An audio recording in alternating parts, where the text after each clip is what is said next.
Rina Sebaï pour le groupe écologiste. Merci Madame la Présidente. Monsieur le ministre de l'Intérieur, vendredi dernier à la Grand-Combe, Boubacar Cissé a été massacré, poignardé dans une mosquée d'une cinquantaine de coups de couteau pendant qu'il priait, tué parce que musulman. Nous adressons toutes nos condoléances à l'ensemble de sa famille et ses proches que nous avons reçus ce matin à l'Assemblée nationale. Face à cet attentat terroriste islamophobe, où était le ministre chargé de protéger tous nos concitoyens, quelle que soit leur confession?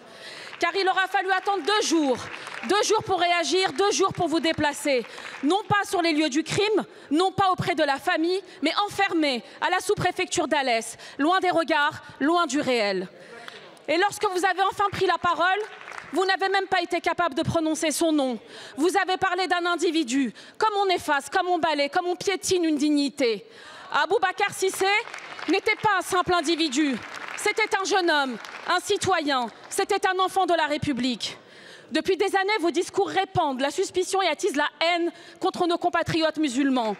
Vous n'avez cessé de les dénigrer quand vous avez osé dire qu'ils régressaient vers leurs origines ethniques, que vous avez présenté le voile comme un étendard islamiste, que vous avez stigmatisé leur foi comme un danger pour la France et que vous avez même proposé d'interdire aux mères voilées d'accompagner leurs enfants en sortie scolaire.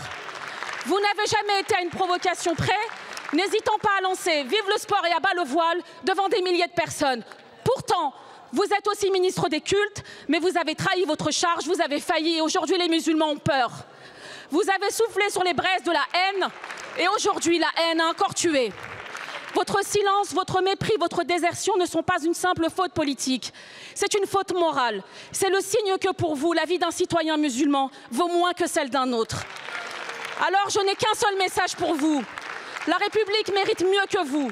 La République exige mieux que vous. La seule issue décente, Monsieur Retailleau, c'est votre démission. Partez organiser votre congrès. Les Français ont besoin d'un ministre à plein temps pour les protéger. Allez-vous-en. Je vous remercie. La parole est à